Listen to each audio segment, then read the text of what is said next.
Hello दोस्तों, तुसी देख रहे हो मेरा youtube channel Ranjit institute of mathematics. Today we will do class 10th chapter 9th question number 4th।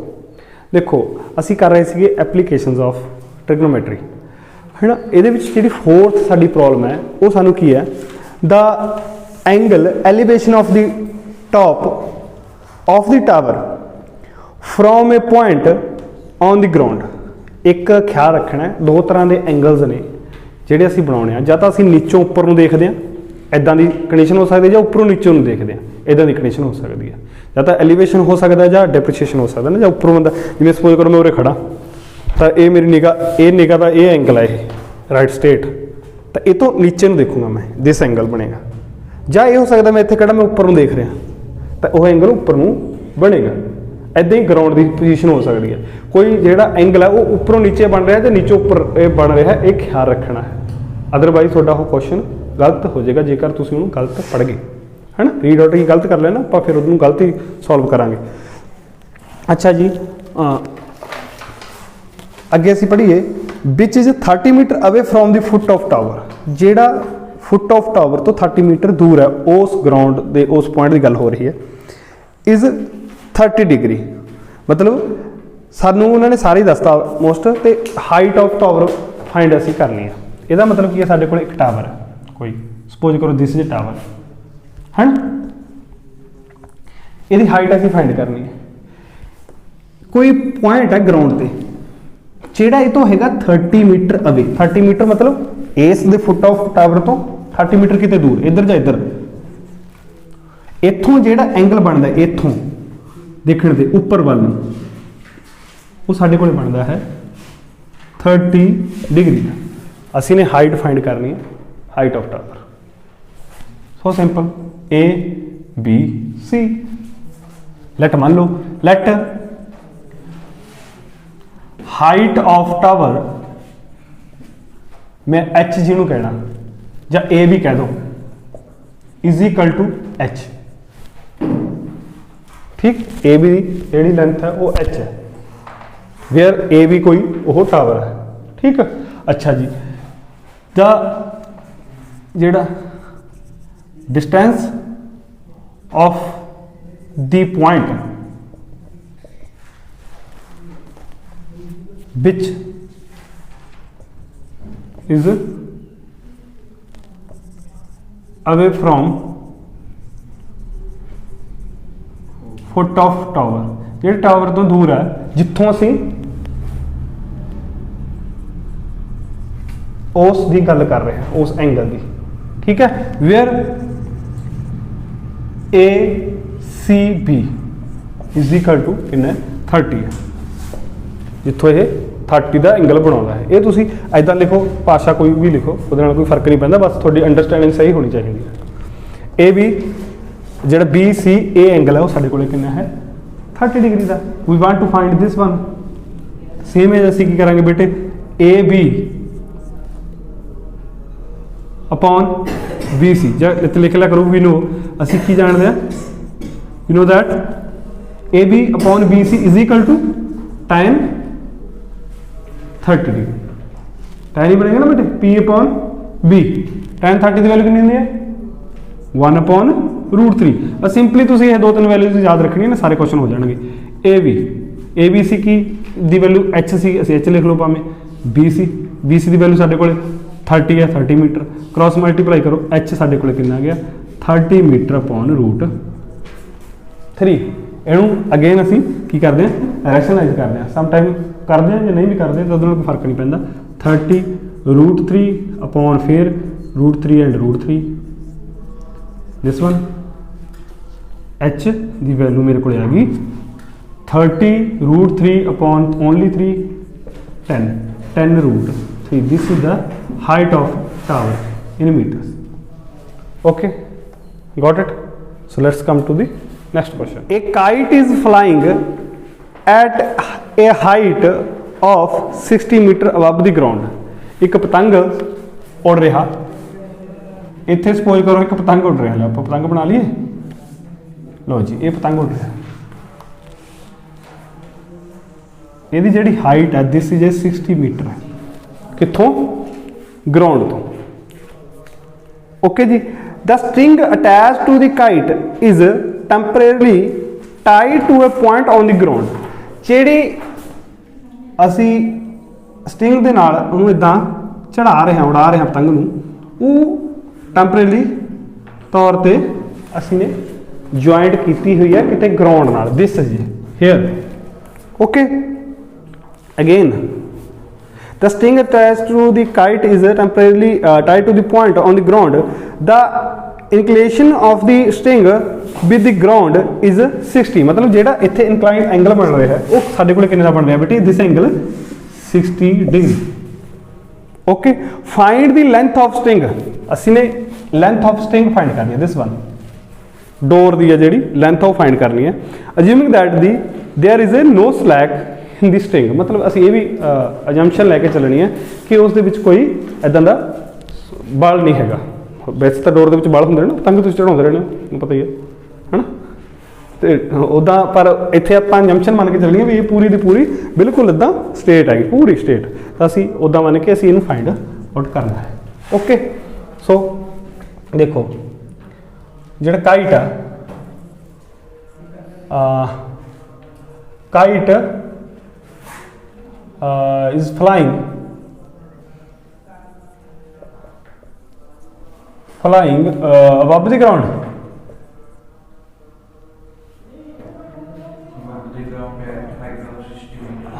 ground चलो at 60 meter high। चलो सेम ही है था, हाइट ऑफ 60 मीटर सॉरी, वो 60 मीटर ऊपर उड़ रहा। ओके, एंगल जे सपोज करो इस नूं मैं लैट मान ला भी ये साडे कोले ए भी है, तो असी इत्थे भी इस नूं मैं ए भी कह सकते सी, ए भी 60 मीटर। ओके, एंड देखो ए भी की है, उसकी हाइट सी, ते लैट मान लो भी length of string, late length of string कितनी है बेटा साडे कोले? ए सी। ए सी असी फाइंड आउट करनी है। तो हुण असी देखो we know A B upon A C, A B upon A C is equal to की हुंदा साइन 60 मेरे को हो गया। तो ए बी की वैल्यू बेटे मेरे को इन्नी है 60 metre, A C not given, sine 60 √3/2। ये वैल्यूज याद रखो दो चार, तो क्रॉस मल्टीप्लाई करांगे तो ए सी की वैल्यू मेरे को कितनी आ जाएगी 60 मीटर इंटू 2 अपॉन √3। √3 ਨੂੰ ਤੁਸੀਂ सेम एज फिर उदा ही √3 एंड √3 रैशनलाइज करांगे तो उपर साडे कोल कितना आ जाएगा 60 into 2 into √3 metre upon only 320। तो साडे कोल कितना आ गया 40 √3 metre. This is the length of string. ये असी जी जंक्शन मनी सी भी वो कोई स्लैक नहीं है। This is A length of string साडे कोले ये आ गया। तुसीं इहनूं एंड दे विच जदों लिखोगे उदों भी तुसीं लिखना भी यही है जो उन्होंने जो क्वेश्चन पूछे ना आंसर से असीं उही लिखना हुंदा। जो क्वेश्चन पूछे ना इदां नहीं लिखना, तुसीं ऐसे नहीं लिखना, तुसीं लिखना जे जो उन्होंने पूछा सी ना लेंथ ऑफ स्ट्रिंग ही लिखोगे तुसीं। वो साडे कोल कितनी है 4√3। जिहनूं असीं अगे भी सॉल्व करना होवे होर एग्जैक्ट वैल्यू तक पहुँचना हो तो असीं √3 की वैल्यू भी भर सकते।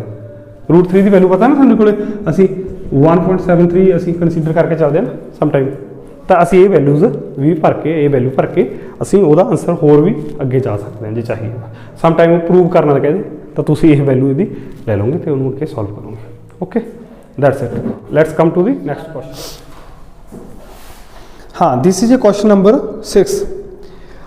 A 1.5 meter tall boy is standing at some distance from a 30 meter tall building। इस तरह की साढ़े को सिचुएशन है, एक 30 मीटर लंबी उच्ची बिल्डिंग है तो वो तो कोई बॉय जिहदी अपनी हाइट 1.5 है वो कुछ डिस्टेंस ते खड़ा, सानू नहीं पता कितना हो this, and the angle of the elevation from his eye to the top of building increases from 30 to 60 मतलब ਉਹਦਾ ਜਿਹੜਾ ਐਂਗਲ ਹੈ ਇੱਥੇ ਕੁਝ ਐਂਗਲ ਸੀਗਾ ਪਹਿਲਾਂ ਉਹਦੀਆਂ ਅੱਖਾਂ ਨਾਲ ਇੱਥੇ ਬਣਿਆ ਹੋਏਗਾ ਉਹ 30 ਸੀ ਪਹਿਲਾਂ 30 ਤੋਂ ਵੱਧ ਕੇ ਹੁਣ ਕਿੰਨਾ ਹੋ ਗਿਆ 60 ਹੋ ਗਿਆ ਪਹਿਲਾਂ ਇੱਥੇ ਸੀਗਾ 30 degree and after some time it become 60 ਥੋੜੇ ਟਾਈਮ ਬਾਅਦ ਉਹ ਕਿੰਨਾ ਹੋ ਗਿਆ 60 ਡਿਗਰੀ ਹੋ ਗਿਆ ਅੱਛਾ ਅਸੀਂ ਨੇ ਫਾਈਂਡ ਕੀ ਕਰਨਾ ਹੈ ਐਜ਼ ਹੀ ਵਾਕਸ ਟੂਵਰਡ ਦੀ ਬਿਲਡਿੰਗ ਜੇ ਉਹ ਬਿਲਡਿੰਗ ਦੇ ਟੂਵਰਡ ਮਤਲਬ ਟੂਵਰਡ ਉਧਰ ਨੂੰ ਜਾ ਰਿਹਾ ਹੈ ਨਾ ਇਧਰ ਨੂੰ ਨਹੀਂ ਬਿਲਡਿੰਗ ਵੱਲ ਨੂੰ ਜਾ ਰਿਹਾ ਫਾਈਂਡ ਦੀ ਡਿਸਟੈਂਸ ਦੀ ਵਾਕ ਟੂਵਰਡਸ ਦਾ ਬਿਲਡਿੰਗ ਅਸੀਂ ਨੇ ਫਾਈਂਡ ਕਰਨਾ ਹੈ ਕਿ ਉਹ ਡਿਸਟੈਂਸ ਆਪਾਂ ਨੇ ਕਿੰਨਾ ਡਿਸਟੈਂਸ ਉਹਨੇ ਕਵਰ ਕੀਤਾ ਠੀਕ ਹੈ ਸੋ ਲੈਟ ਮੰਨ ਲਓ let he walks towards the building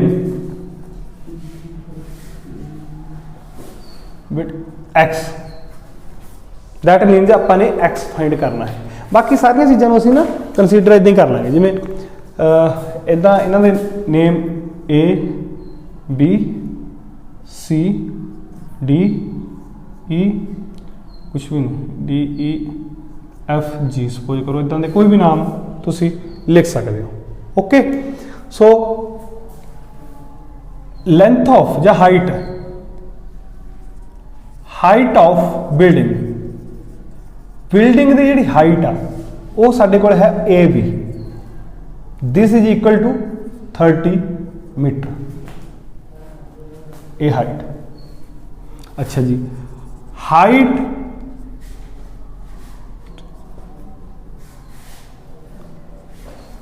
height of boy की अपनी हाइट कितनी है जिन्होंने मैं सी डी कहा वो हैगी बेटे 1.5 मीटर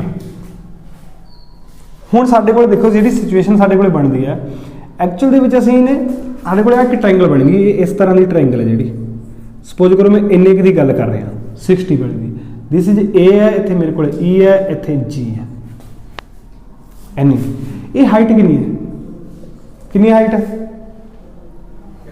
नो 30 हाँ 30 माइनस 1.5 दैन असीं की करांगे जिहड़ी ए ई आ जे मैं इस ट्रायंगल की करा इन ट्रायंगल ए ई जी सिर्फ इस ट्रायंगल की गल कर रहे हैं ਉਹਦੇ ਵਿੱਚ A E upon G E is equal to tan 60 A E की जी अपनी वैल्यू है वो है 30 माइनस 1.5 ये 1.5 क्योंकि इस तो नीचे नीचे रह गया बॉय क्योंकि अखा तो ही एंगल बनना पैरों तो बनना नहीं एंगल ने आइस तो देख रहे हैं ना तो इन्नी वो आह जो अपनी लेंथ है वो रिड्यूस कर दी वो माइनस कर दी तो जी ई की वैल्यू साढ़े को कितनी है पता नहीं है सानू जी ई है ये वैल्यू कितनी है साढ़े को √3 tan 60 है √3 दिस बिकम 28.5 ये नीचे आ गया तो तुम जो क्रॉस मल्टीप्लाई करोगे साढ़े को जी ई की वैल्यू जस हाँ ये कोई चक्कर नहीं वैसे अपने तो ये करना होंगे भी this is A perpendicular this is A base ਅਸੀਂ ਤਾਂ ਆਲਵੇज परपेंडिकुलर अपॉन बेस ਤਾਂ ਲੈ ਕੇ ਚੱਲਦੇ ਹਾਂ ਕਿਉਂਕਿ ਸਾਨੂੰ tan ਦੀ ਵੈਲਿਊ ਅਸੀਂ ਫਿਰ ਹੋਰ ਦੀਆਂ ਸਾਨੂੰ ਵੈਲਿਊ ਨਹੀਂ ਯਾਦ ਰੱਖਣੀਆਂ ਪੈਣਗੀਆਂ ਨਾ ਜੇ ਤੁਸੀਂ ਕੁਝ ਹੋਰ ਕਰੋਗੇ ਤਾਂ ਫਿਰ ਉਹਨੀਆਂ ਵੈਲਿਊਜ਼ ਵੀ ਸਾਨੂੰ ਪਤਾ ਹੋਣੀਆਂ ਚਾਹੀਦੀਆਂ ਨਾ ਇੱਥੇ ਕੀ ਸਾਡੇ ਕੋਲ ਦੋ ਵੈਲਿਊਜ਼ ਨਾਲ ਕੰਮ ਚੱਲਦਾ ਹੈ tan 60 ਤੇ tan 30 ਨਹੀਂ ਗਲਤ ਨਹੀਂ ਹੁੰਦਾ ਤੁਸੀਂ ਕਰ हाँ ये तो आप स्टैंड नहीं करते हैं जो तुम कुछ होर भी ले लोगे किसी होर दे किसी उपर नीचे रख लोगे दैन वह फिर जो भी बनेगा वो सानू चेक करना पेगा भी की बन गया परपेंडिकुलर अपॉन बेस बन गया जो परपेंडिकुलर हाइट साइन बन गया कॉस बन गया की बन गया कोसिकेंट बन गया फिर वो वैल्यू देखनी पेगी तो ये आप की करते हैं बेस्ट ऑप्शन यह है कि तुम परपेंडिकुलर आलवेज न्यूमीनेटर की जगह पर रखो बेस में डिनोमीनेटर तो टैन बन जाएगा बस फिर टैन दी वैल्यूज ने आप सॉल्व कर लेंगे आंसर आएगा पक्का देखो यह जी ई की वैल्यू असी फाइंड कर ली इन्नी का हुण जे मैनूं पूरे की वैल्यू मिल जाए बी सी की मतलब जा डी ई कह लो तुसीं ਉਹਦੇ ਵਿੱਚੋਂ मैं जी ई माइनस कर दूंगा तो मेरे को आह जिन्नी का वैल्यू है इन्नी ही उन्हें डिस्टेंस कवर किया ना तो मैनूं पता लग जाऊगा हुण असीं की करांगे एक ट्रायंगल होर की गल करते हैं वो ट्रायंगल है मेरे को दिस वन